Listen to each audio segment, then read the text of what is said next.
प्रसन्न होंगे। आज श्रीमद् भागवत महापुराण के पंचम स्कंद के द्वितीय अध्याय की कथा है। विष्णु दूतों द्वारा भगवत धर्म निरूपण और अजामिल का परम धाम गमन। तो कथा शुरू करते हैं। श्री शुकदेव जी कहते हैं, परीक्षित, भगवान के नीति निपुण एवं धर्म का मर्म जानने वाले पार्षदों ने यमदूतों का यह अभिभाषण सुनकर उनसे इस प्रकार कहा। भगवान के पार्षदों ने कहा, यमदूतों, यह बड़े आश्चर्य और खेद की बात है कि धर्मज्ञों की सभा में अधर्म प्रवेश कर रहा है, क्योंकि वहां निरपराध और अदंडनीय व्यक्तियों को व्यर्थ ही दंड दिया जाता है। जो प्रजा के रक्षक हैं, शासक हैं, समदर्शी और परोपकारी हैं, यदि वे ही प्रजा के प्रति विषमता का व्यवहार करने लगे तो फिर प्रजा किसकी शरण लेगी। सत्य पुरुष जैसा आचरण करते हैं, साधारण लोग भी वैसा ही करते हैं। वे अपने आचरण के द्वारा जिस कर्म को धर्मानुकूल प्रमाणित कर देते हैं, लोग उसी का अनुकरण करने लगते हैं। साधारण लोग पशुओं के समान धर्म और अधर्म का स्वरूप न जानकर किसी सत्य पुरुष पर विश्वास कर लेते हैं।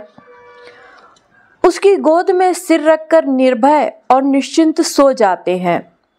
वही दयालु सत्पुरुष जो प्राणियों का अत्यंत विश्वास पात्र है और जिसे मित्र भाव से अपना हितैषी समझकर उन्होंने आत्मसमर्पण कर दिया है, उन अज्ञानी जीवों के साथ कैसे विश्वासघात कर सकता है। यमदूतों, इसने कोटि कोटि जन्मों की पाप राशि का पूरा पूरा प्रायश्चित कर लिया है, क्योंकि इसने विवश होकर ही सही भगवान के परम कल्याणमय अर्थात मोक्षप्रद नाम का उच्चारण तो किया है। जिस समय इसने नारायण इन 4 अक्षरों का उच्चारण किया, उसी समय केवल उतने से ही इस पापी के समस्त पापों का प्रायश्चित हो गया। चोर, शराबी, मित्रद्रोही, ब्रह्मघाती, गुरु पत्नीगामी ऐसे लोगों का संसर्गी, स्त्री, राजा, पिता और गाय को मारने वाला, चाहे जैसा और चाहे जितना बड़ा पापी हो, सभी के लिए यही इतना ही सबसे बड़ा प्रायश्चित है कि भगवान के नामों का उच्चारण किया जाए, क्योंकि भगवान नाम के उच्चारण से मनुष्य की बुद्धि भगवान के गुण, लीला और स्वरूप में रम जाती है और स्वयं भगवान की उसके प्रति आत्मीय शुद्धि हो जाती है। सर्वेषामम्य घवता मिदमेव सुनिष्कृतं नाम व्याहरणं विष्णोर्यः तस्त दृश्यामति है।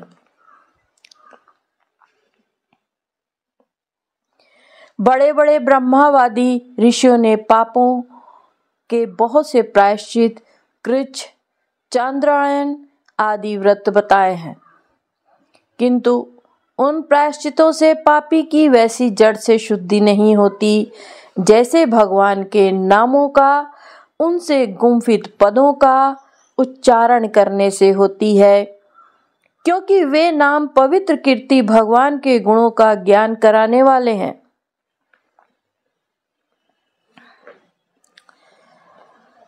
यदि प्रायश्चित करने के बाद भी मन फिर से कुमार्ग में पाप की ओर दौड़े, तो यह चरम सीमा का पूरा पूरा प्रायश्चित नहीं है।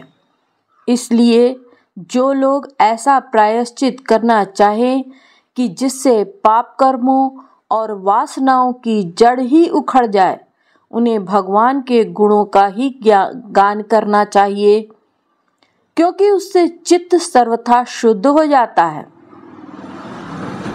इसलिए यमदूतों, तुम लोग अजामिल को मत ले जाओ, इसने सारे पापों का प्रायश्चित कर लिया है। इसने मरते समय भगवान के नाम का उच्चारण किया है। बड़े बड़े महात्मा पुरुष यह बात जानते हैं कि संकेत में, किसी दूसरे अभिप्राय से, परिहास में, तान अलापने से में अथवा किसी की अवहेलना करने में भी यदि कोई भगवान के नामों का उच्चारण करता है तो उसके सारे पाप नष्ट हो जाते हैं।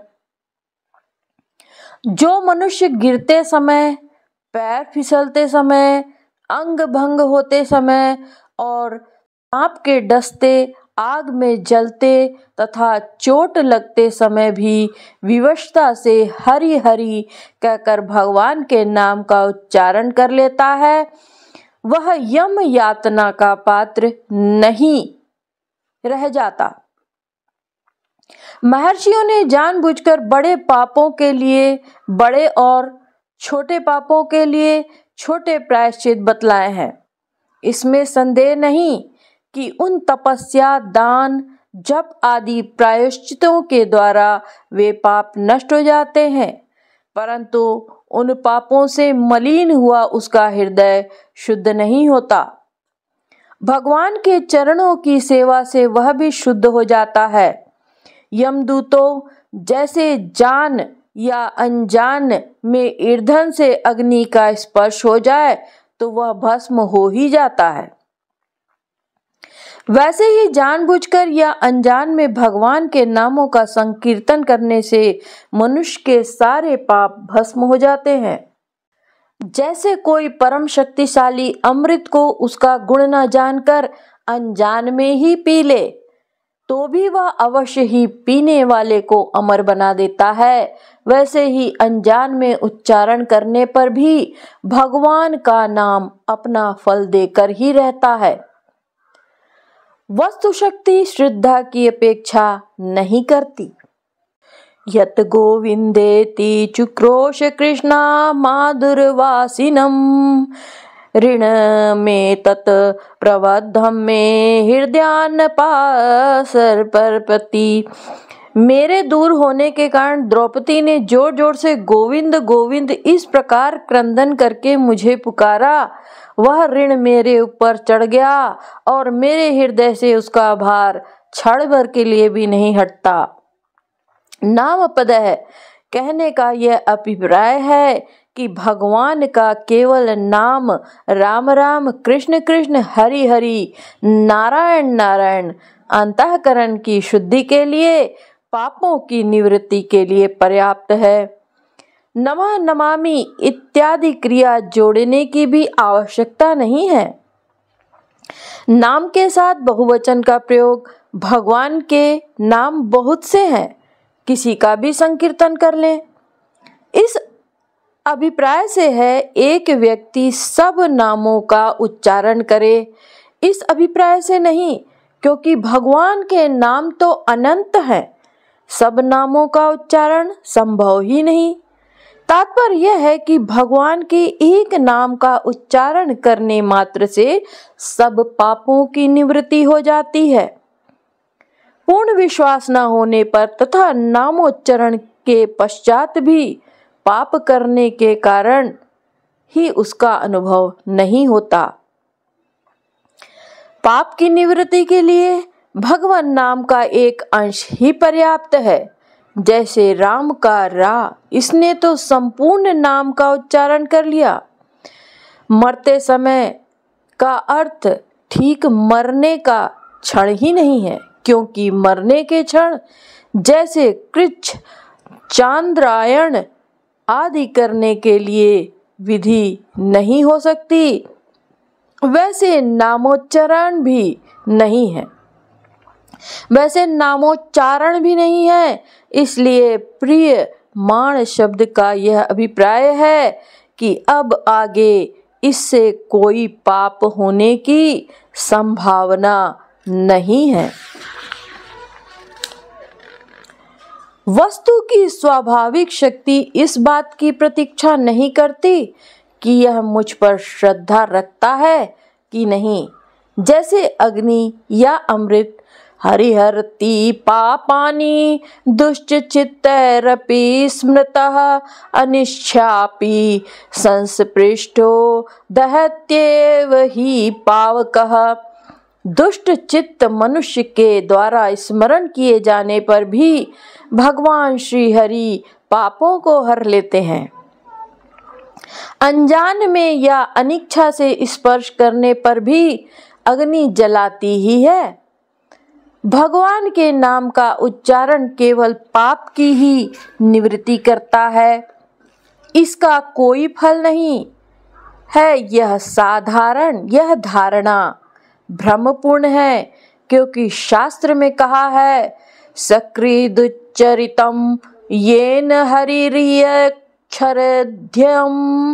बद्धः परिकरस्तेन मोक्षाय गमनम प्रति।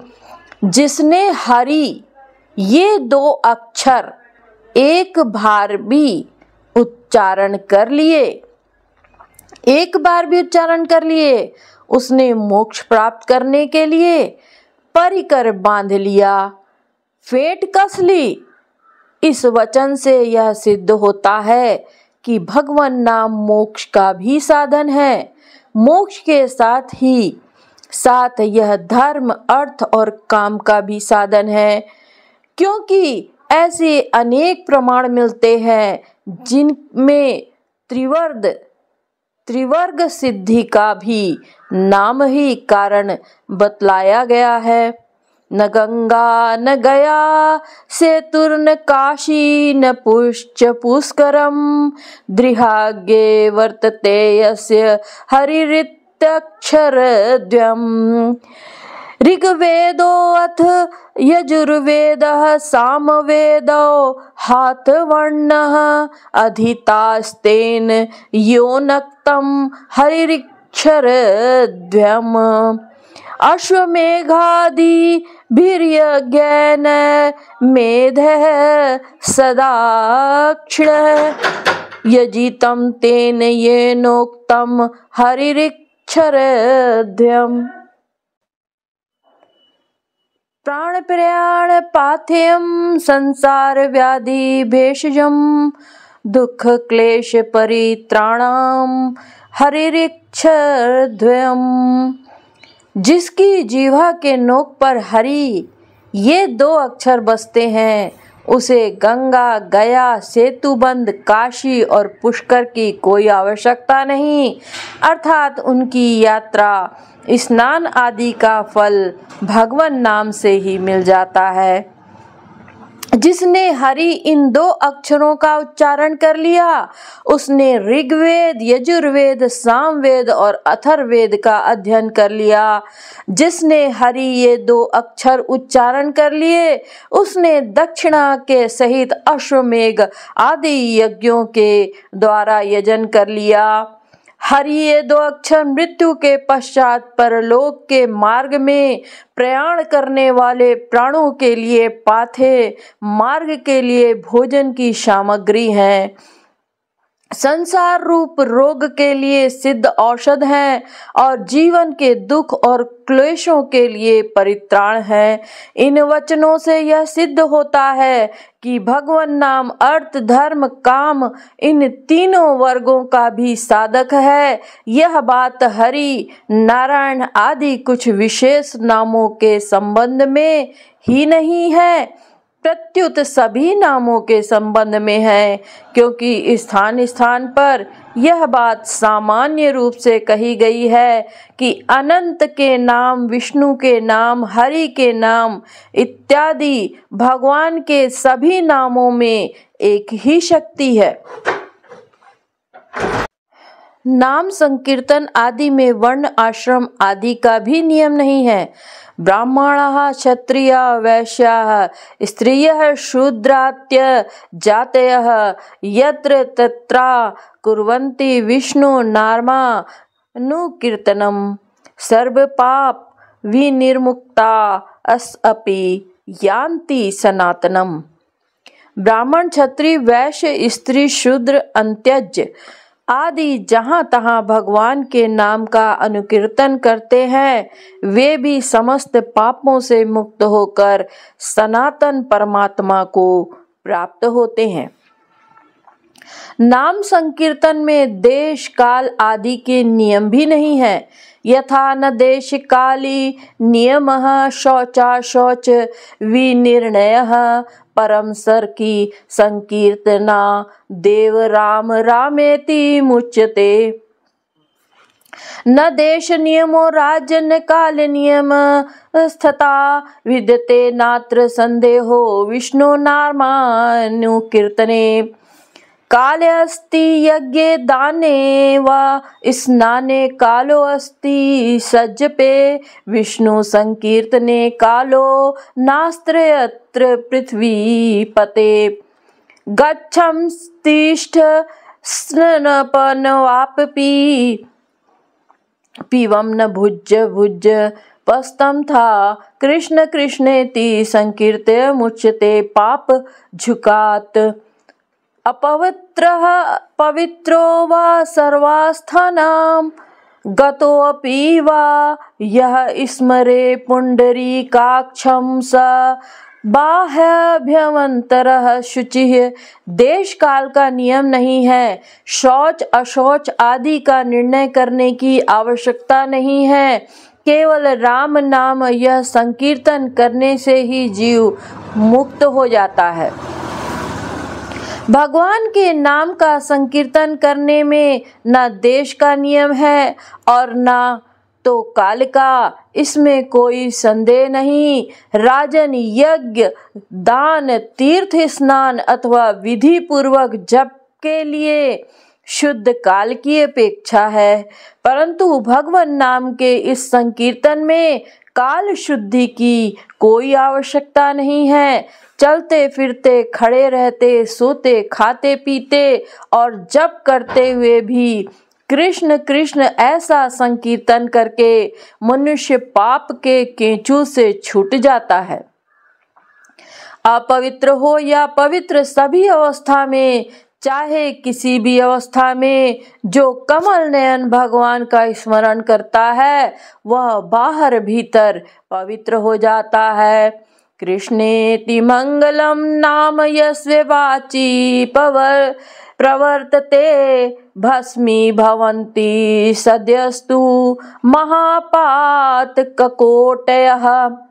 सर्वेषामपि अज्ञानं लक्षणानि वृतानि च। तीर्थ स्नानानि सर्वाणि तपास्यनशनानि च। वेद पाठ सहस्राणि प्रादक्षिण्यं भुवः शतम्। कृष्ण नाम जप स्यायास्य कलाम नरहन्ति षोडशीम्। जिसकी जिह्वा पर कृष्ण कृष्ण यह मंगलमय नाम नृत्य करता रहता है, उसकी कोटि कोटि महापात कराशि तत्काल भस्म हो जाती है। सारे यज्ञ लाखों व्रत सर्व तीर्थ स्नान तप अनेकों उपवास हजारों वेद पाठ पृथ्वी की सैकड़ों प्रदक्षिणा कृष्णाम जाप जप के 16वें हिस्से के बराबर भी नहीं हो सकती। भगवान नाम के संकीर्तन में ही यह फल हो सो बात नहीं, उनके श्रवण और स्मरण में भी वही फल है। दशम स्कंद के अंत में कहेंगे, जिनके नाम का स्मरण और उच्चारण अमंगलग्न है। शिव गीता और पद्म पुराणों में कहा है, आश्चर्ये वा भये शोके शते वा मम नाम यः व्याजेन वा स्मरेद्यस्तु स याति परमां गतिम्। प्रयाणे च यन्नाम स्मरतां नृणां सद्यो नश्यति पापोघो नमस्तस्मै चिदात्मने।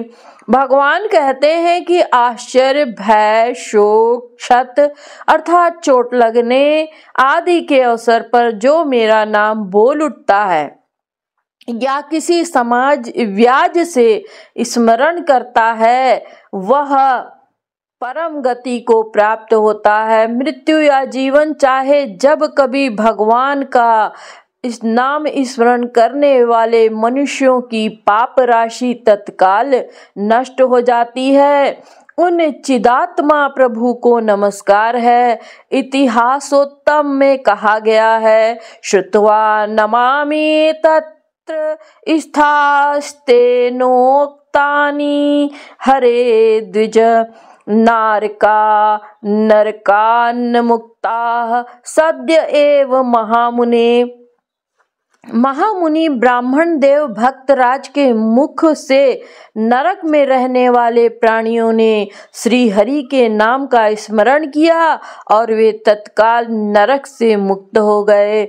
यज्ञ यागादि रूप धर्म अपने अनुष्ठान के लिए जिस पवित्र देश काल पात्र शक्ति सामग्री श्रद्धा मंत्र दक्षिणा आदि की अपेक्षा रखता है, इस कलयुग में उसका संपन्न होना अत्यंत कठिन है।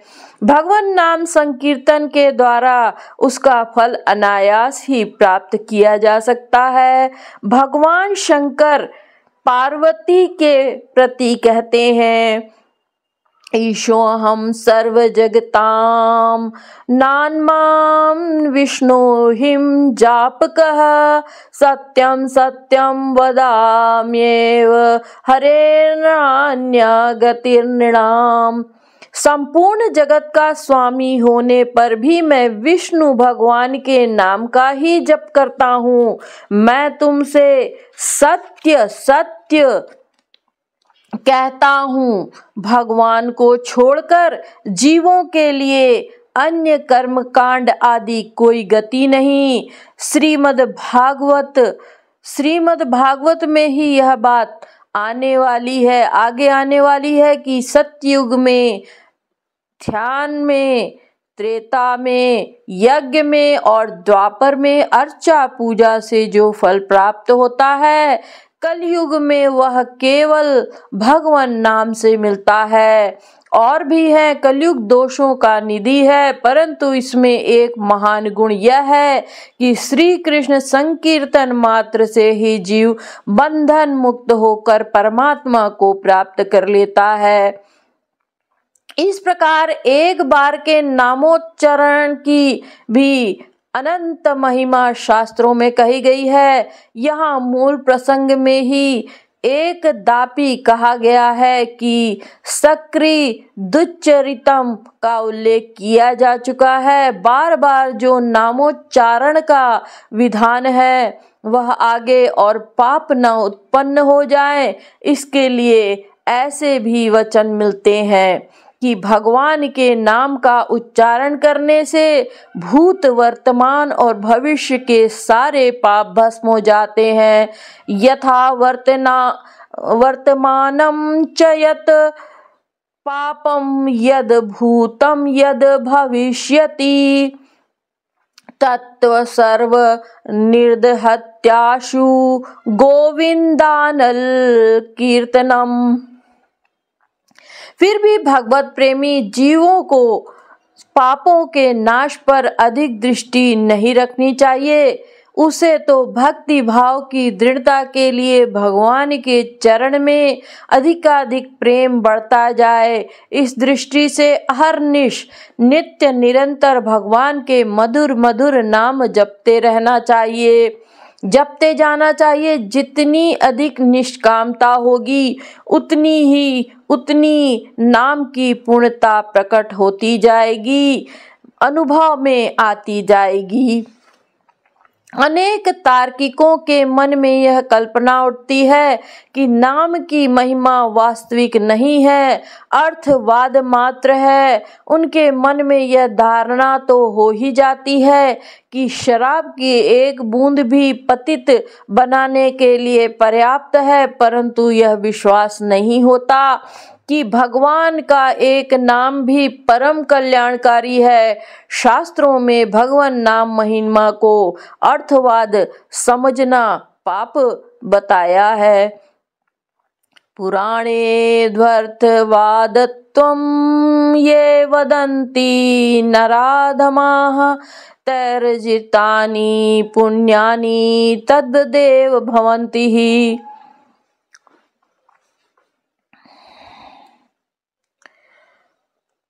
जो मनुष्य मेरे कीर्तन के विविध फल सुनाकर उस पर श्रद्धा नहीं करता, उसे अर्थवाद मानता है, उसको संसार के विविध घोर तापों से पीड़ित होना पड़ता है और उसे मैं अनेक दुखों में डाल देता हूँ। जो मनुष्य भगवान के नाम में अर्थवाद की संभावना करता है वह मनुष्यों में अत्यंत पापी है, उसे नरक में गिरना पड़ता है।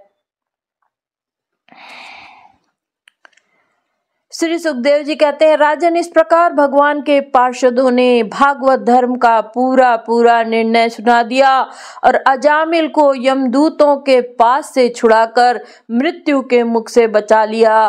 प्रिय परीक्षित, पार्षदों की यह बात सुनकर यमदूत यमराज के पास गए और उन्हें यह सारा वृतांत ज्यों का त्यों सुना दिया। अजामिल यमदूतों के फंदों से छूटकर निर्भय और स्वस्थ हो गया। उसने भगवान के पार्षदों के दर्शन जनित आनंद में मग्न होकर उन्हें सिर झुकाकर प्रणाम किया। सुखदेव जी कहते हैं, निष्पाप परीक्षित, भगवान के पार्षदों ने देखा कि अजामिल कुछ कहना चाहता है, तब वे सहसा उसके सामने ही वहीं अंतर्धान हो गए। इस अवसर पर अजामिल ने भगवान के पार्षदों से विशुद्ध भागवत धर्म और यमदूतों के मुख से विदोक्त सगुण प्रवृत्ति विषयक धर्म का श्रवण किया था।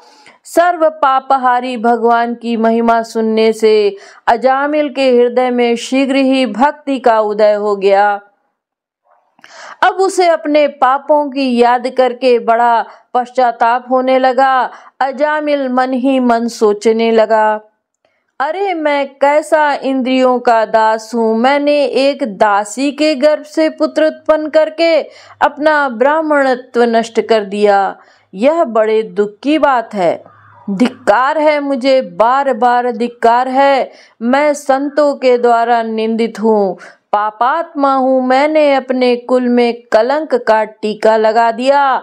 हाय हाय, मैंने अपनी सती एवं अबोध पत्नी का परित्याग कर दिया और शराब पीने वाली कुल्टा का संसर्ग किया। मैं कितना नीच हूँ। मेरे माँ बाप बूढ़े और तपस्वी थे, वे सर्वथा असहाय थे। उनकी सेवा शुश्रूषा करने वाला और कोई नहीं था। मैंने उनका भी परित्याग कर दिया। ओह, मैं कितना कृतज्ञ हूँ। अब अवश्य ही अत्यंत भयानक नरक में गिरूंगा, जिसमें गिरकर धर्मघाती पापात्मा कामी पुरुष अनेकों प्रकार की यम यातना भोगते हैं।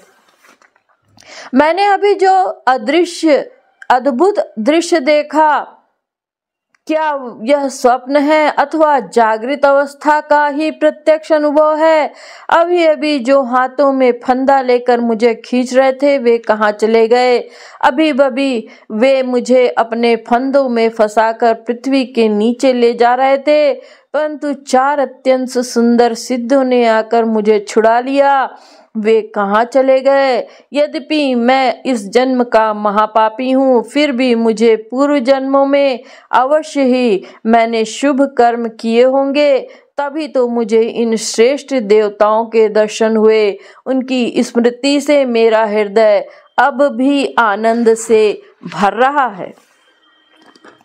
मैं कुल्टागामी और अत्यंत अपवित्र हूँ। यदि पूर्व जन्म में मैंने पुण्य न किए होते तो मरने के समय मेरी जीभ भगवान के मनोमोहक नाम का उच्चारण कैसे कर पाती? कहाँ तो मैं, कहाँ महाकपटी, पापी, निर्लज्ज और ब्रह्म तेज को नष्ट करने वाला, तथा कहाँ भगवान का वह परम मंगलमय नारायण नाम। सचमुच मैं तो कृतार्थ हो गया। अब मैं अपने मन, इंद्रिय और प्राणों को वश में करके ऐसा प्रयत्न करूंगा कि अपने को घोर अंधकार में नरक में न डालूं। अज्ञानवश मैंने अपने को शरीर समझकर इसके लिए बड़ी बड़ी कामनाएं की और उनकी पूर्ति के लिए अनेकों कर्म किए। उन्हीं का फल है यह बंधन। अब मैं इसे काटकर समस्त प्राणियों का हित करूंगा, वासनाओं को शांत कर दूंगा, सबसे मित्रता का व्यवहार करूंगा, दुखियों पर दया करूंगा और पूरे संयम के साथ रहूंगा। भगवान की माया ने स्त्री का रूप धारण करके मुझ अधम को फांस लिया और क्रीड़ामृग की भांति मुझे बहुत नाच नचाया। अब मैं अपने आप को उस माया से मुक्त करूंगा। मैंने सत्य वस्तु परमात्मा को पहचान लिया है। अतः अब मैं शरीर आदि में मैं और मेरे का भाव छोड़कर भगवान नाम के कीर्तन आदि से अपने मन को शुद्ध करूंगा और उसे भगवान में लगाऊंगा। श्री सुखदेव जी कहते हैं, परीक्षित, उन भगवान के पार्षद महात्माओं का केवल थोड़ी ही देर के लिए सत्संग हुआ था। इतने में ही अजामिल के चित्त में संसार के प्रति तीव्र वैराग्य हो गया। वे सबके संबंध और मोह को छोड़कर हरिद्वार चले गए। उस देव स्थान में जाकर वे भगवान के मंदिर में आसन से बैठ गए और उन्होंने योग मार्ग का आश्रय लेकर अपनी सारी इंद्रियों को विषयों से हटाकर मन में लीन कर लिया और मन को बुद्धि में मिला दिया। इसके बाद आत्मचिंतन के द्वारा उन्होंने बुद्धि को विषयों से पृथक कर लिया तथा भगवान के धाम अनुभव स्वरूप पर ब्रह्म में जोड़ दिया। इस प्रकार जब अजामिल की बुद्धि त्रिगुणमयी प्रकृति से ऊपर उठकर भगवान के स्वरूप में स्थित हो गई, तब उन्होंने देखा कि उनके सामने वे ही चारों पार्षद जिन्हें उन्होंने पहले देखा था खड़े हैं। अजामिल ने सिर झुकाकर उन्हें नमस्कार किया। उनका दर्शन पाने के बाद उन्होंने उस तीर्थ स्थान में गंगा के तट पर अपना शरीर त्याग दिया और तत्काल भगवान के पार्षदों का स्वरूप प्राप्त कर लिया। अजामिल भगवान के पार्षदों के साथ स्वर्णमय विमान पर आरूढ़ होकर आकाश मार्ग से भगवान लक्ष्मीपति के निवास स्थान बैकुंठ को चले गए। परीक्षित, अजामिल ने दासी का सहवास करके सारा धर्म कर्म चौपट कर दिया था। वे अपने निंदित कर्म के कारण पतित हो गए थे। नियमों से च्युत हो जाने के कारण उन्हें नरक में गिराया जा रहा था, परंतु भगवान के एक नाम का उच्चारण करने मात्र से वे उससे तत्काल मुक्त हो गए। जो लोग इस संसार बंधन से मुक्त होना चाहते हैं, उनके लिए अपने चरणों के स्पर्श से तीर्थों को भी तीर्थ बनाने वाले भगवान के नाम से बढ़कर और कोई साधन नहीं है, क्योंकि नाम का आश्रय लेने से मनुष्य का मन फिर कर्म के पचड़ों में नहीं पड़ता। भगवान नाम के अतिरिक्त और किसी प्रायश्चित का आश्रय लेने पर मन रजोगुण और तमोगुण से ग्रस्त हो ही रहता है तथा पापों का पूरा पूरा भी नाश नहीं होता।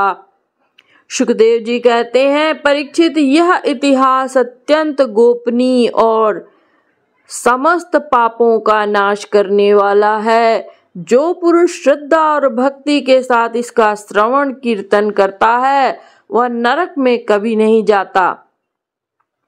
यमराज के दूत तो आंख उठाकर उसकी ओर देख तक नहीं सकते। उस पुरुष का जीवन चाहे पापमय ही क्यों न रहा हो, बैकुंठ लोक में उसकी पूजा होती है। परीक्षित, देखो, अजामिल जैसे पापी ने मृत्यु के समय पुत्र के बहाने भगवान के नाम का उच्चारण किया, उसे भी बैकुंठ की प्राप्ति हो गई। फिर जो लोग श्रद्धा के साथ भगवान नाम का उच्चारण करते हैं, उनकी तो बात ही क्या।